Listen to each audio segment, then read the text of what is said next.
Well,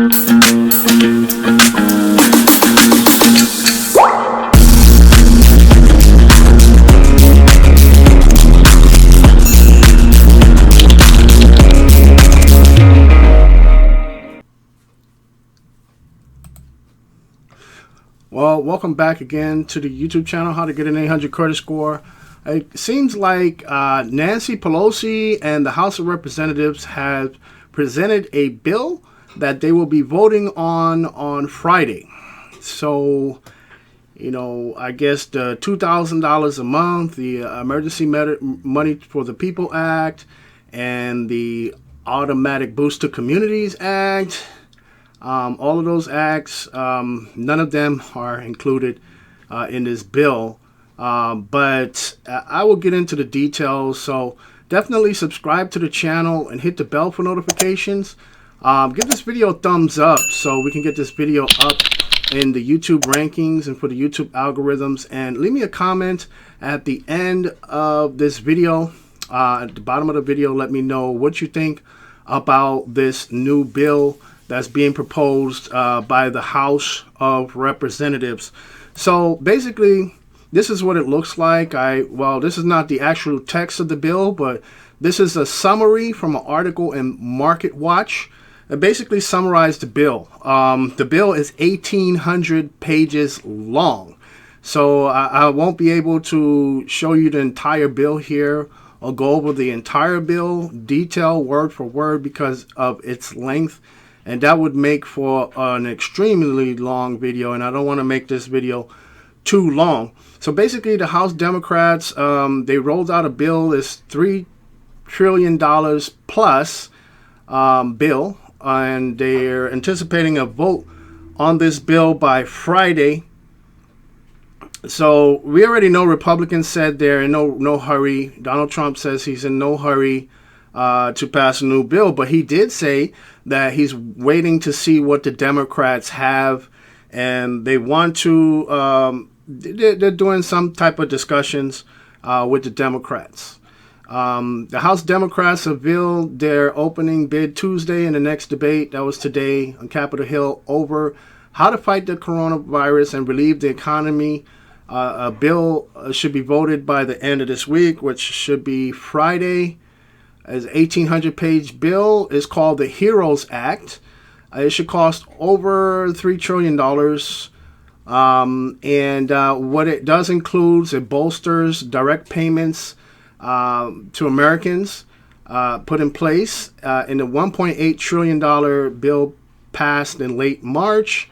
Additional money for states and local governments, and extending the expiration date for some unemployment benefits related to the pandemic.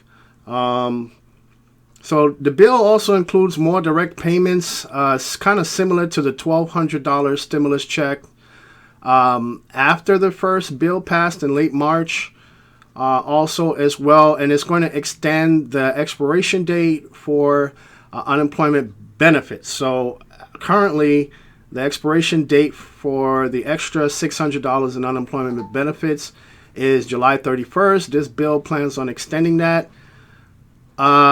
Republicans said they're in no hurry to move on another bill soon, or focused on protecting business owners from litigation by workers or customers when establishments reopen. So here's a quote right here, a statement from Senate Majority Leader Mitch McConnell. He said, "This is not a time for aspirational legislation. This is a time for practical response to the pandemic. So we're going to insist on doing narrowly targeted legislation if and when we do legislate again, and we may well, that addresses the problems, the needs, and not the aspirations of the Democratic Party majority in the House."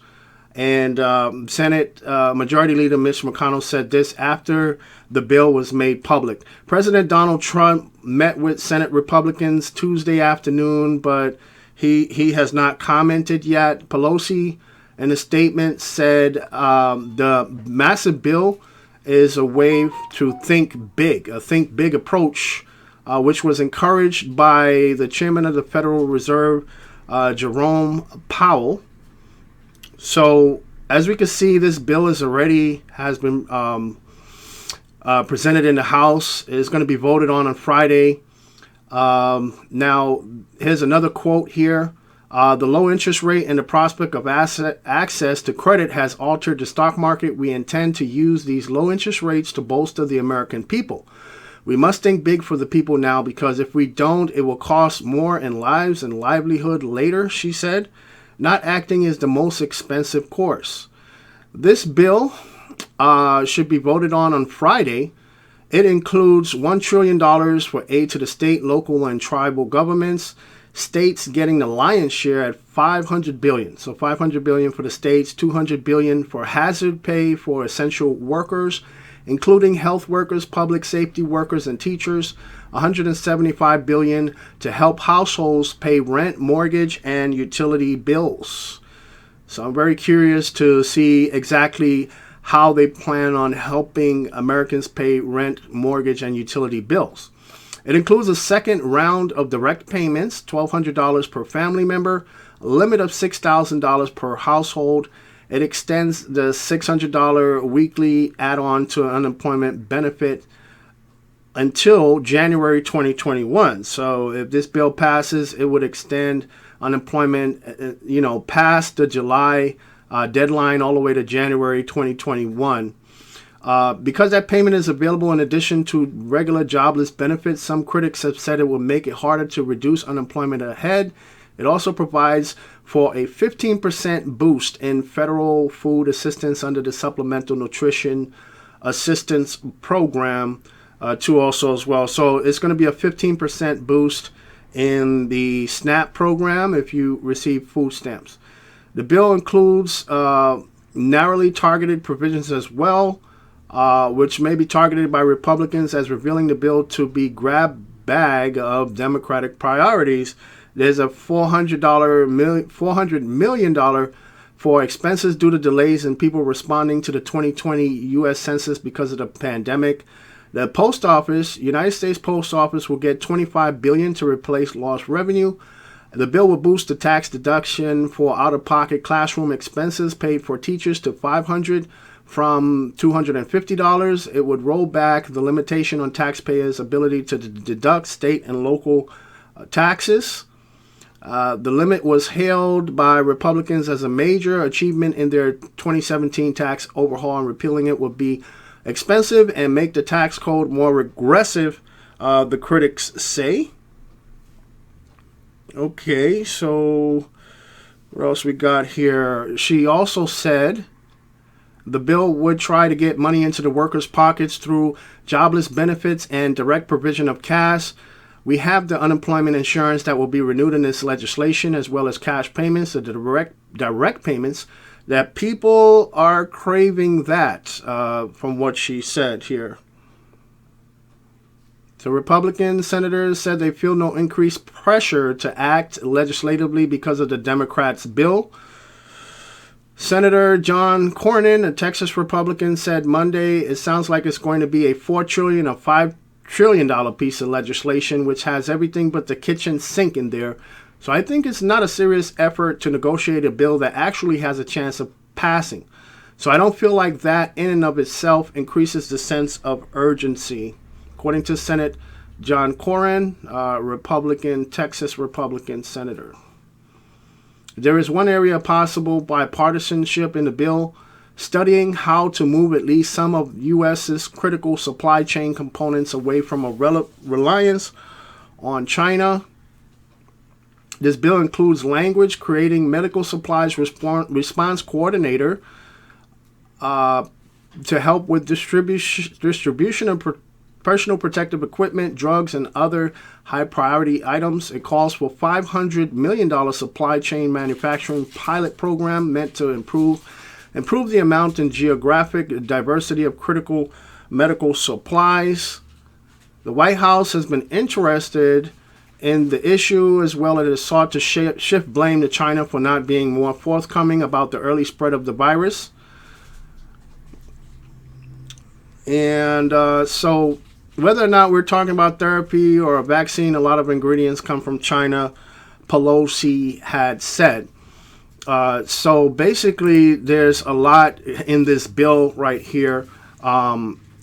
it is scheduled to have a vote in the House of Representatives on Friday, and hopefully we'll be able to see, what are the results of that vote on Friday. My guess is that this bill will pass through the House because the Democrats hold the majority in the House. They hold 233 Democrats in the House. They only need a majority of 218 of a vote to pass this bill. So my prediction is that it will pass the House, and hopefully it will go through the Senate too also as well. So I will be making more stimulus update videos and let you guys know more details about this bill in future videos. So definitely stay tuned to the channel. Subscribe if you haven't already subscribed. Hit the bell for notifications also as well, so you'll never miss a single video as we make them here on this channel. Give this video a thumbs up so that way it would help with the YouTube algorithms. Also as well, so from all of us here at the How to Get an 800 Credit Score LLC family, stay safe, be blessed, and we'll see you guys in the next video, and bye for now.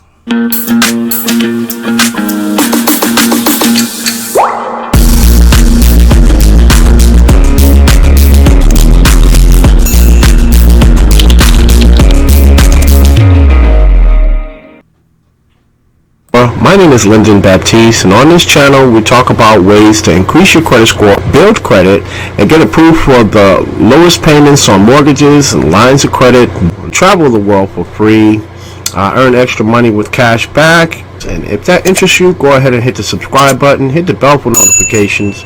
That way you'll never miss a single video as we make them.